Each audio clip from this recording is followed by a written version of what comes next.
So in this video, I'm going to be talking about how to outperform your competitors and people around you and achieve success that they can only dream about.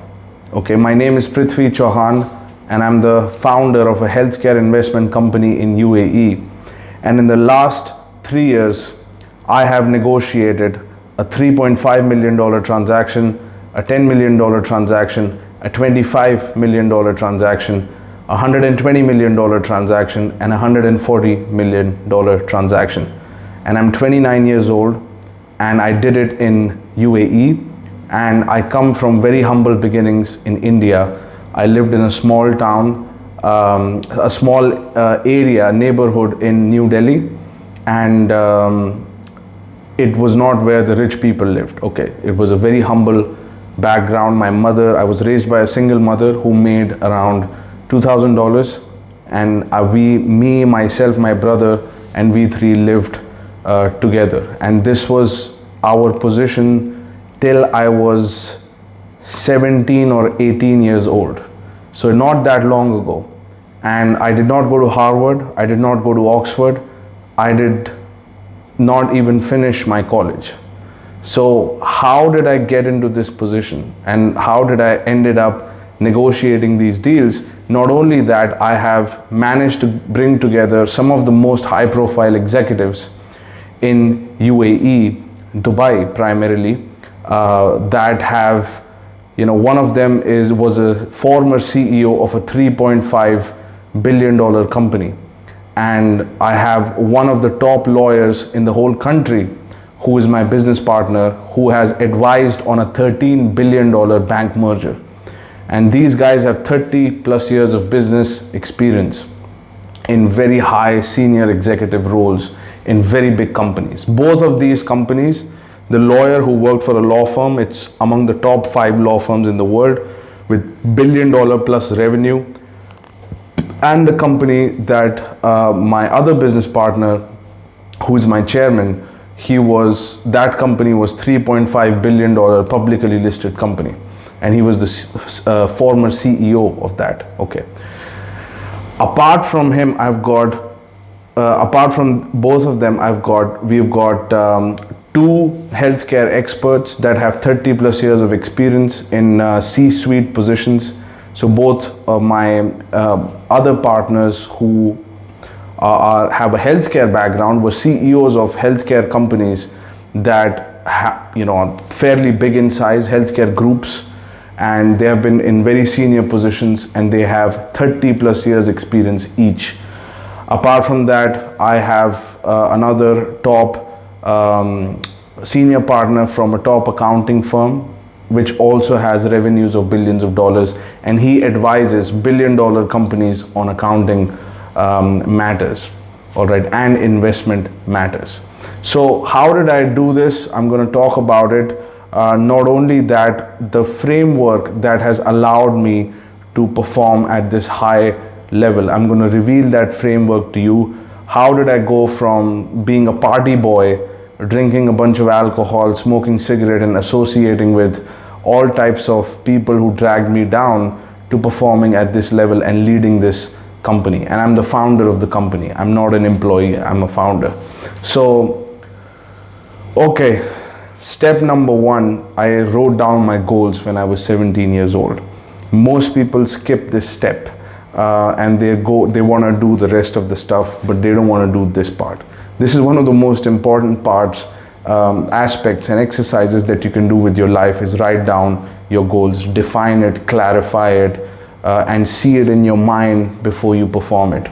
Most of the athletes, bodybuilders who have won Mr. Olympias, Michael Phelps, Michael Jackson, tennis players, badminton players, basketball players, Formula 1 race drivers, they see it in their minds. There is a beautiful movie called Rush, which is it's based on Formula 1 drivers. And there is a scene in that movie where Chris Hemsworth, who's playing the main guy, he is closing his eyes. He's sitting on the Formula 1 car, but he's not driving it. He's closing his eyes and he's going through the track in his mind many times. And this conditions your mind and your body. because your mind doesn't know that you're not actually living it. It really feels that the mind thinks that this is happening, and it starts to condition and program the body. So I've been visualizing what I've been doing now for many years. So that was a big factor for me. I always visualized, even with my eyes open, I was in my own head, not really paying attention to things around me. I was really in my own world visualizing, and I kept this process going. So you got to write down, and then you got to obsess over it. The other thing that I did, and this is an advice that I received from Tony Robbins, and I did a program with him also. And the advice was, you must, once you've identified your goals, you must find people who are already in that position, and you want to learn from them. You want to position yourself in front of them, around them, and you got to learn from them. And most of the time this is going to happen when you pay them. And I spent a lot of money on mentors, and I would not have been in a position that I am in today if I had not made those payments. If I did not pay that price. And most people around me, even though I tried to convince them, let's go to this thing together, let's learn together, they didn't show up, they didn't come with me, and they are nowhere around me. In fact, they're not even in my life, because I had such an edge, such a competitive edge. When someone has 30 plus years of experience, 40 years of experience, and they break the whole process down for you and give it to you, and all the mistakes that they made, it took them 40 years to make those mistakes.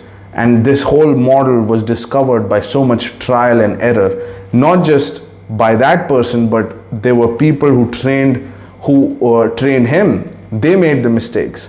So it's really like a lineage. It's kind of like a heritage that you inherit by paying someone, and you receive all of this data. And one of the most powerful things in life is information. The most valuable commodity that I know of is information. I would rather take information to make $1 million than actual $1 million.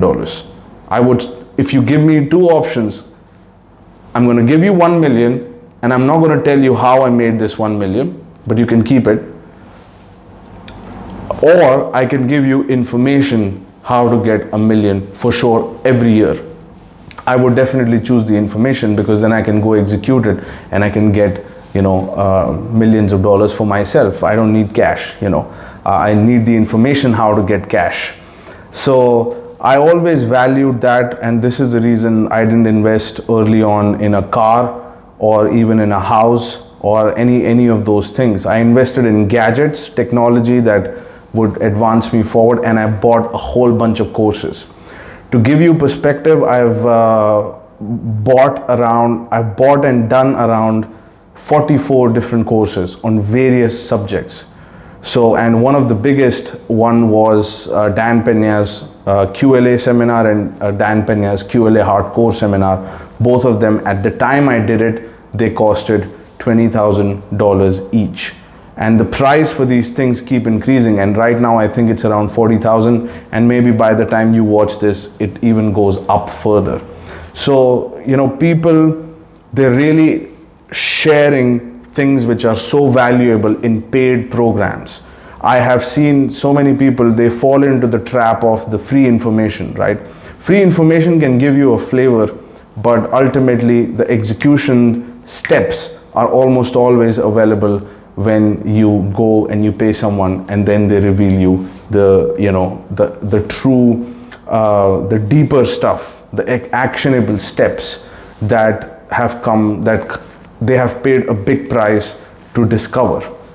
First thing to understand is how to get it, how to do this, how to accomplish your goals. How are you going to act if you don't know which direction to go in? So you gotta take the advice of people you want to be like, people whose position you want to be in. Okay, you want to learn from them, and that was a big lesson. Then the next step is sacrifices. So you got to make some sacrifices. I don't smoke and I didn't drink for around 8 years. I did not drink, I did not party. I cut out all my friends, and I just spent a lot of time with myself, thinking, reflecting, and really analyzing my life, my past, and planning my future and finding the right people. I would not have been where I am if I didn't make those sacrifices, and every single one of them was worth it. And I did not see it as a sacrifice. I just, was accomplishing, I was getting something bigger. If you have to spend a couple of $1,000 to make $1 million, it's not really you're not sacrificing $1,000. You're going after the million. So just like that, it's not like you will be sacrificing your social life. You are going to have a much better social life in future, with much better people, with a higher access to scarce resources, right? Sports cars, jets, helicopters, those kind of things. That's the kind of stuff that I like. Celebrities and all of these people I want to be around. So it's okay that I let my current friends go, and that's the price that I paid. Okay, and I'm not in touch with a lot of my family members who were trying to drag me down. The ones who were supportive, I still speak to them, but the ones who drag me down, they're out of my life. All right, so sacrifices is important, both in terms of time, capital, and relationships, which are not linked to your goal. Now, I tried to go to my friends and tell them, let's do this thing, I have this vision, but they were not interested. And I proposed that you could get into this position, but they were not interested. And of course, now that and they made fun of me. So now when I've arrived, they reach out to me, and it's a whole joke, and I don't want anything to do with them now, because they didn't believe in me when I started off. So you got to make sure you make the sacrifices, and you block out the noise, and you keep the focus. And the final step is the positioning. You have to be positioned in a market where you have access to a lot of resources, people, capital, and opportunity. You cannot outperform your competitors if you're positioned in the wrong market, in the wrong business, and you are maybe in a job, in a 9-to-5. That's not the best position to be in to outperform someone. You must get into a position of power. A waiter who's working at a restaurant, and I don't mean this by any disrespect, or I don't mean to disrespect anybody who's a waiter, but I'm just saying that if you remain a waiter, you will not.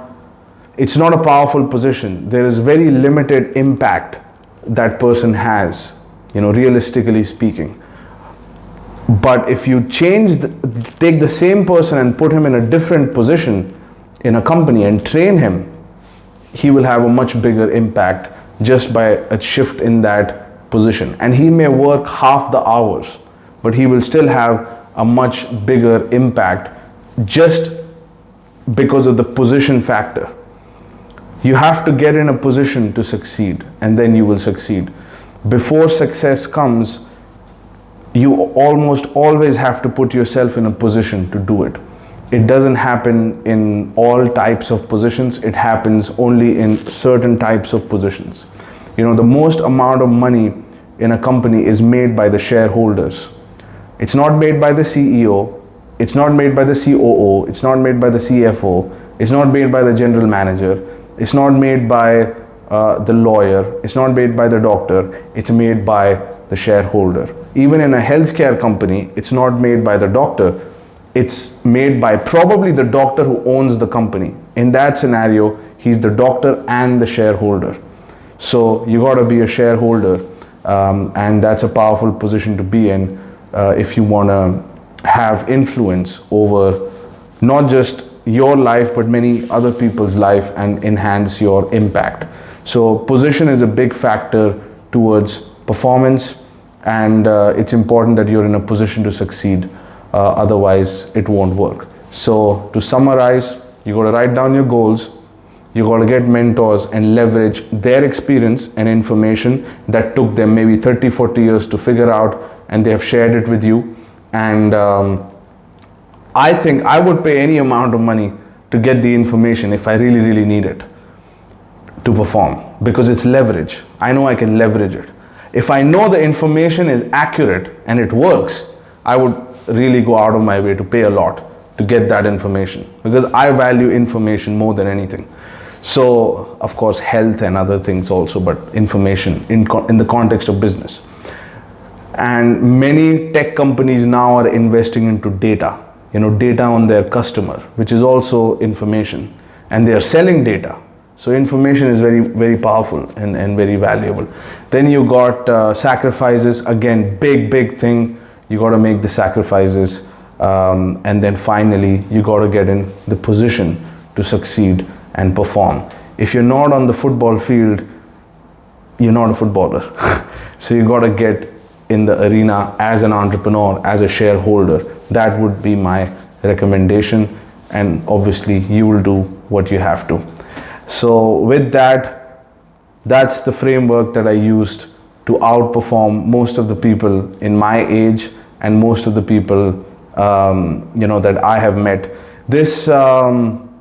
Most of the people I'm around, and even the people, the high profile people, if I talk to them what they were doing my age, I'm outperforming even them. Even guys who have done billion-dollar deals. I met a person who raised over $1 billion in a negotiation, and he has completed around 47 acquisitions. And the statement he made when he met me was that the team that you have put together is the best in the whole region. You could not have put together a better team than this. How did you do it? Now, obviously, I didn't tell him how I did it because he was my competitor. But in my mind, I went because I had better mentors than you. It was as simple as that. I had a better mentor than you. You were trained by college professors. I was trained by someone who had done it. And that's the difference. And you would have paid $30,000, $20,000 for college education. I paid $40,000 for 2 weeks of training. Okay. And because the guy who was teaching he had a lot of experience. So that's the difference. It's the quality of information puts you in a position to succeed. And that's what I would leave you with, and I'll talk to you soon.